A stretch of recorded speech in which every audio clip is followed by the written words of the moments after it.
मेरी छोटी बहन ने जाके दादाजी के कानों में सुनाया, दादाजी, मोदी जी ने 21 दिन का लॉकडाउन डिक्लेयर कर दिया। दादाजी ने भौहें सिकोड़ते हुए पूछा, ए लॉकडाउन की भला हैगी है? 21 दिन तक घर से बाहर नहीं जा सकते। 21 दिन की नजरबंदी? मेरी बहन ने क्वेश्चनिंग निगाहों से मेरी तरफ देखा। ये दादाजी क्या कह रहे हैं? नजरबंदी माने हाउस अरेस्ट। मैंने नजरबंदी का मतलब बताया। इतने में दादू का प्रवचन चालू हो गया। भाई ए तो हद होगी, 90 साल हो गए ने सानू, असी आज तक ता सिर्फ पॉलिटिशियंस दी नजरबंदी बारे सुनिया सी, आज आम आदमी दी नजरबंदी कदों होने लगी? दादाजी, एक बीमारी फैल गई है। ए के ओही बीमारी है जिन्होंने सब दा दिमाग खराब किया है। एक्चुअली दादू थोड़ा ऊंचा सुनते हैं, सो उन्होंने टीवी पे चल रही न्यूज़ पिक्स को देख के अज्यूम किया कि the temperature checking machine, may be that is some laser machine which is use to check लोगों का दिमाग। पर शायद he is not wrong. This कोविड-19 has shaken the biggest experts. भगवान जी के बाद सबसे स्ट्रॉन्ग माने जाने वाले अमेरिका, वहाँ तक के प्रेसिडेंट का दिमाग ख़राब कर रखा है इसने। घर में शाक सब्जियों को और खाने के सामानों को शक की निगाहों से देखा जा रहा है। किसी इंटरनेशनल एयरपोर्ट की तरह हर सामान की चेकिंग की जा रही है। स्टार्टिंग में lockdown wasn't so tight, but सुबह शाम मिलने वाले यार दोस्त भी एक दूसरे से मिलने से कन्नी काट रहे हैं। क्या पता कौन मुफ्त का प्रसाद बांट जाए ना। कोनी यानी एल्बो से लाइट के स्विच ऑन ऑफ किए जा रहे हैं। अभी एसी वाले भैया आकर गए हैं। जहाँ जहाँ उनके श्रीचरण पड़े, जहाँ जहाँ उन्होंने हाथ लगाया, सब कुछ डिटॉल से सैनिटाइज किया जा रहा है। मेरी नटखट नन्ही बहन भागकर डर के कारण आकर मेरे पीछे बैठ गई है। आज उसकी छोटी सी गलती पर मम्मी से उसे बड़ी सी डांट पड़ी है। उसने आज गुस्से में आकर मेरी चप्पल फ्रिज में छुपा दी। दीदी, मुझे नहीं पता था कि चप्पल में कोरोना वायरस होता है। घर में बात चल रही है कि गाज़ियाबाद में हमारे किसी रिश्तेदार के पड़ोस के घर में वायरस डिटेक्ट हुआ है। सबके चेहरे पर आश्चर्य है। उधर हमारी मेड, वो हम सबकी इनोसेंस पर कंफ्यूजन में है।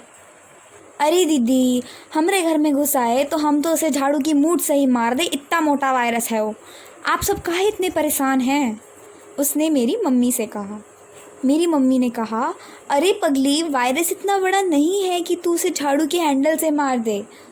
उसको अभी भी अंदाज़ा नहीं है कि टीवी पर फुटबॉल जितना बड़ा दिखने वाला वायरस असल में एक बाल की मोटाई से भी कई गुना बारीक है। एक तरफ तो लॉकडाउन के बढ़ने के कारण फाइनेंशियल और इकोनॉमिकल प्रॉब्लम्स ने घेर लिया है, दूसरी तरफ कुदरत के नए नज़रिए दिख रहे हैं। हवा में सांस लेने पर फ़र्क साफ महसूस हो रहा है। पोल्यूशन लेवल कम होने के कारण धूल मिट्टी बेहद कम हो गई है। डस्टिंग की ज़रूरत भी अब बहुत कम पड़ती है। नदियों का पानी क्लीन हो गया है। पहाड़ दूर के शहरों से दिखने लगे हैं। ऑन द अदर हैंड, कुदरत का प्रकोप भी जारी है। I am unable to understand if the nature is happy या अनहैप्पी। फ़ौरन की तरह यहाँ भी शाम तक शर्ट का कॉलर साफ रहने लगा है। 24/7 शांति होने के कारण चिड़ियों के चहचहाने की आवाज़ अब साफ सुनाई देती है। आफ्टर अ लॉन्ग टाइम ऐसा हुआ है कि पेड़ों से पत्तों की सरसराहट भी सुनाई दे रही है। आइसोलेटेड सराउंडिंग्स है, कार्स की आवाज़ ही नहीं है। पर दुनिया भर में कोरोना से मरने वालों के आंकड़े गाड़ी की स्पीडोमीटर की तरह बढ़े जा रहे हैं। ये फ्राइटनिंग है। फ्री में खाना बांटने वाली ऑर्गेनाइजेशंस भी एक कुक के कोरोना पॉजिटिव आने के बाद से अब पीछे हटने लगी हैं। इसी बीच 4th लॉकडाउन की भी अनाउंसमेंट हो गई। Every day is is rocks of the old one. एक दिन तो दोस्तों और रिश्तेदारों से बात करने में ही निकल जाता है। बड़बोले लोगों की बातों में भी अब आध्यात्मिकता साफ दिखने लगी है। एक ने जवाब दिया, sir ji, life is very uncertain. Country की पॉपुलेशन को सब चीज़ की जड़ बताने वाले आज चुप चुप क्यों? क्योंकि वो खुद भी इस बीमारी की गिरफ्त में है। ये बीमारी अमीर हो या गरीब सबको ज़मीन पे ले आई है। कहीं पर हल्की सी भी धूल मिलने पर नौकरों को डांट लगाने वाले आज खुद ही झाड़ू पोछा करने में बिजी हैं।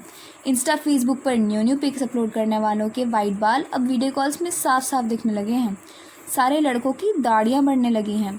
हर कोई परेशान है, एक तरफ इस बीमारी से तो दूसरी तरफ अपने फ्यूचर के लिए। जावेद अख्तर साहब का एक शेर याद आया है, ये तसल्ली है कि नाशाद सब में मैं अकेला ही नहीं, बर्बाद सब हैं। दिस इज़ हमारी हकीकत, असली हकीकत। सो के जागते हैं तो लगता है कि ये सिर्फ एक सपना है, बहुत बुरा सपना। फिर जब होश आता है तो एहसास होता है कि दिस इज़न्ट अ ड्रीम, काश ये सपना होता। The world is changing, the people are changing. लोग कह रहे हैं कि हमें इन तौर तरीक़ों के साथ जीना सीखना पड़ेगा। We'll have to stay away from each other 6 feet apart, no touching, no hugging।